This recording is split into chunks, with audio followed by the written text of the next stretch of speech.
There's a saying that says truth hurts, and I have to admit that I feel like this truth is going to hurt me more than maybe it'll hurt some of you.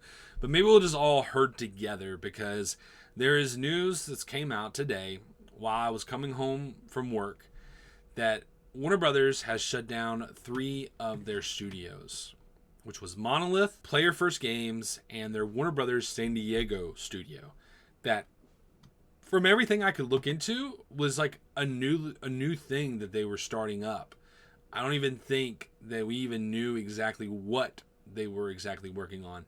I tried to look it up, and every time I tried to look it up, I just kept on finding news about everything getting shut down. So I couldn't really find what I really wanted, but this is really depressing, guys. This is coming from Bloomberg, and I'm not going to read too much of the article at all. I just want to highlight some aspects of it, which we have to call out a spade for spade. And the reality is that, yes, a lot of this is going to be, we're going to talk about who's to blame, right? Who's to blame? Who do we feel bad for? But the higher ups, specifically the main guy that left, I can't even remember his name exactly right now. I don't think it's important. We've talked about him enough. And he resigned, and he probably got a nice big paycheck. But great for him. But now these other studios are left with the bag. And Monolith Productions, there's some realities here. Monolith Productions, they were $100 million in the hole, right? $100 million in the hole. Players First Games, $100 million in the hole. I don't know what was going on with Warner Brothers Games San Diego. Like I said, for everything I could tell, it was just a starting up. It was just getting ready. Maybe they were helping other people's games flourish and thrive, doing background work. But all these games suffered a great deal. And I think there's 2 faults, right? There's the fault of the $100 million loss, which are 2 different things. Monolith, $100 million loss, I think can go, people don't probably want to hear this, but a $100 million loss for Monolith probably does come down to the decisions that they made with the Nemesis system and some of the struggles they had with the game itself, some of the choices they made to have to completely restart and redo the game completely. That lays a lot on Monolith. Yeah, the higher ups, some of the people that are over Warner Brothers Games, I'm sure have fault there as well, but that is definitely a production type thing that really falls on them. And you can tell that's what partly the decision was made. It was number based. It was who has, cost us the most money currently. Who has currently cost us the most money? And Monolith Productions is definitely high on that list. What about Player First Games? It's such a shame because Multiverses is actually a really fun game. And everything that caused that game to fail, I feel like has less to do with the studio as a whole and has more to do with the leadership.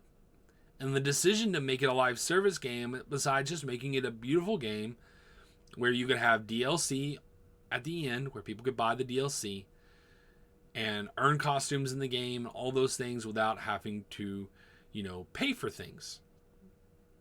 We could probably be having a Multiverses 2 right now if it wouldn't have been a live service game. But instead we're not getting that. And instead, a studio they just bought, Player First Games, is gone. It's gone. It's going to be gone. And they just bought it. They literally had just bought it. And it's going to be the last thing they ever do.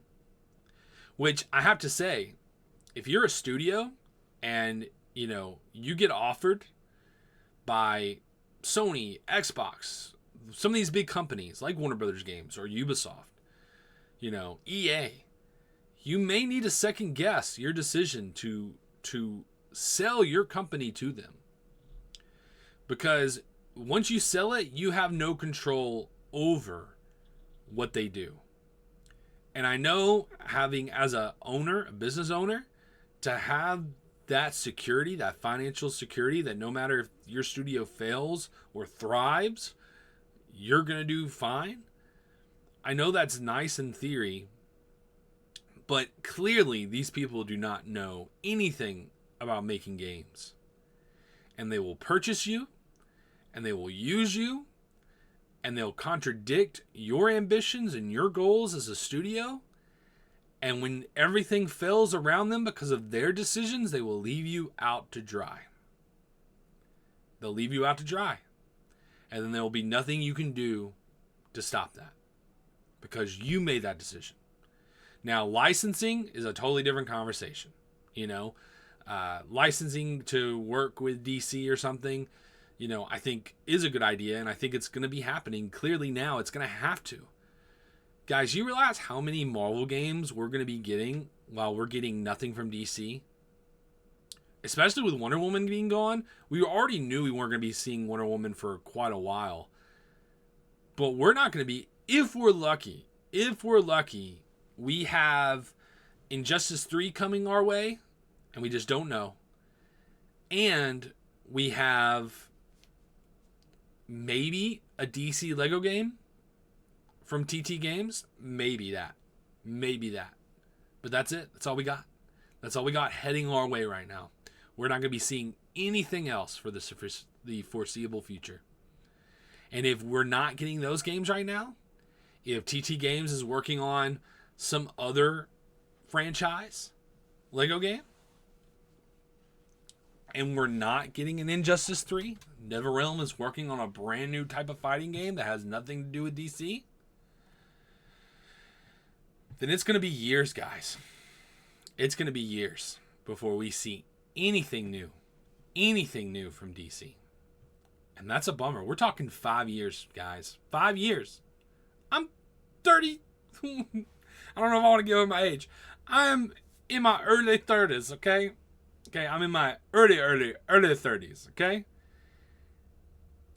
I will be my mid-30s for sure, before we get another. I could be late 30s before we get a DC game. Maybe that's stretching it. But I think it's a real possibility that I may be, I don't think it's going to be like late 30s, but I will probably be mid 30s before we get another DC game. And that sucks. And they do say something in the article. It says, the quality of too many of our new releases has really missed the mark. So yeah, we talked about two faults, right? We talked about the live service fault of player first games, and we've talked about maybe the decision making that Monolith did. Because that $100 million is a big deal, right? A $200 million loss is a big deal that puts you in a really bad light and probably puts you at the first steps to get laid off, okay? And I do blame the big heads, the decision makers at Warner Brothers Games that caused something like Multiverses to fail in that kind of way. I do think that falls more on them. Monolith, I do think some of that probably does fall on the people who were making the game. And that's a bitter truth to swallow. But let's not act like they're the only ones at fault. Montreal, the fact that it took forever for Montreal, I'm shocked that Montreal is not one of these people that are getting let go. I am shocked that Montreal isn't the one getting the can. I thought, if anything, maybe Monolith would live, not just because of the Nemesis system, but because they are actively working on a game. At least a game would be coming out eventually. Montreal, they're kind of have their legs between, their hands between their legs. They're kind of stuck because of the leadership. But also, it's not like they had proven themselves either. There's a lot of issues with Gotham Knights. And trust me, from someone who bought Gotham Knights and did not buy, Suicide Squad Kill the Justice League, part of my decision making, not totally, at the end of the day, Kill the Justice League did its own, gave me plenty of reasons not to buy its game. But Gotham Knights didn't help. I enjoyed aspects of that game. But there was clearly aspects that were shoved in there that made people not want to play it. And I have friends that I warned about certain aspects of that game that said, you know what? I'll wait. I'm not going to buy that game. I'll buy something else. And we were going to play it together. I had friends who usually aren't into the superhero games that were excited about that game, but then when I told them what was in it, they were disinterested. If it was the messaging, if it was some other aspects of it, they were not interested. They were not interested. And they made a subpar game. That game should have been at the level of an Arkham Knight. And it was not. It was not. It felt like a game that, I still had aspects of it I enjoyed, but let's not get it twisted. Technically, the quality of that game felt like something that was, in some ways, at the level of an older game. The fact that it was not at the quality, like a PS3 game, because it was not at the quality of Arkham Knight. And maybe Arkham Knight is a game that stood above what it was when it came out on the PS4. But it was not at that quality. It was not. It was at maybe a higher quality in the sense of things around you, other than, Arkham City. It had more size than those games. But there was nothing in the world to explore.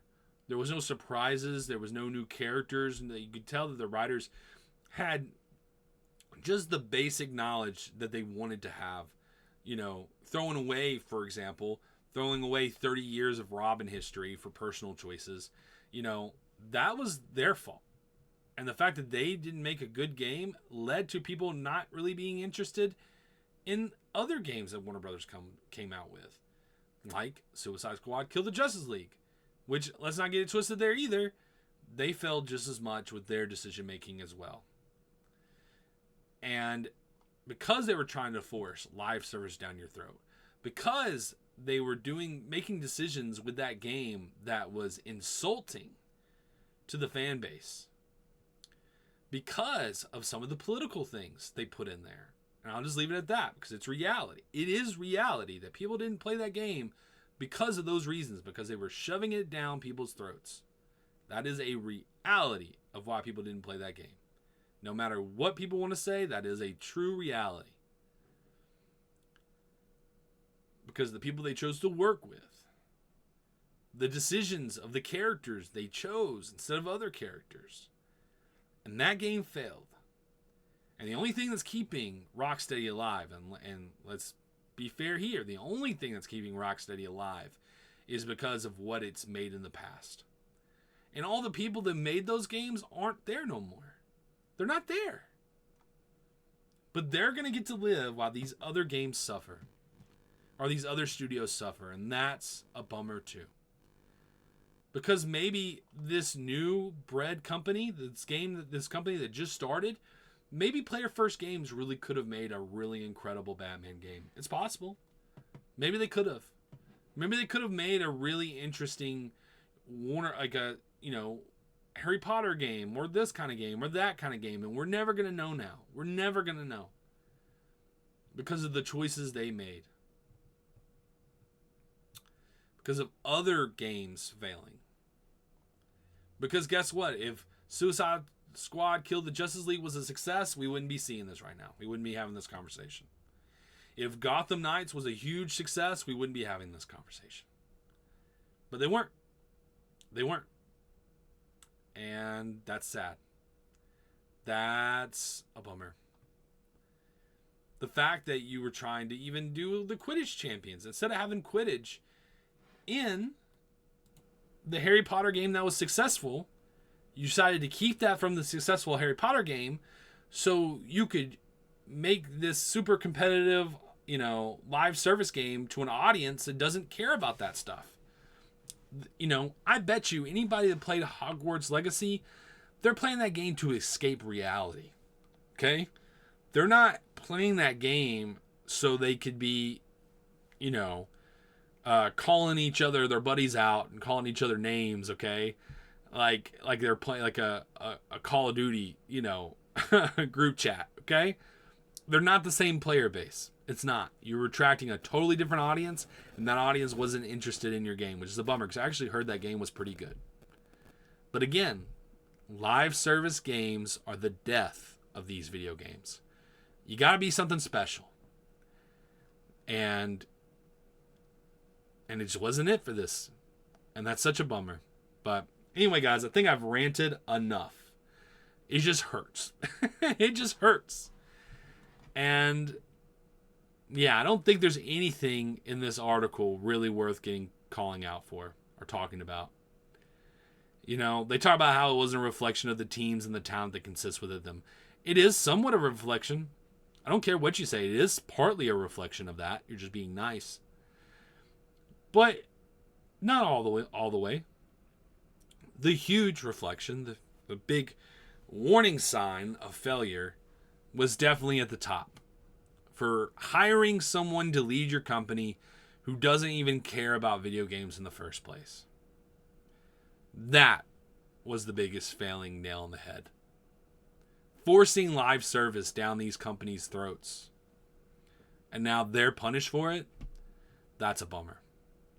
But anyway, guys, a little bit depressing, but let me know what you think in the comments down below. Do you think that Rocksteady can save these other games and keep them alive? Do you think that Montreal is going to change their perspectives and do something different? Do you think they're next? Let me know in the comments down below. I would love to hear your thoughts. And guys, whatever you're doing, wherever you're going, hope you're having a good one. Peace.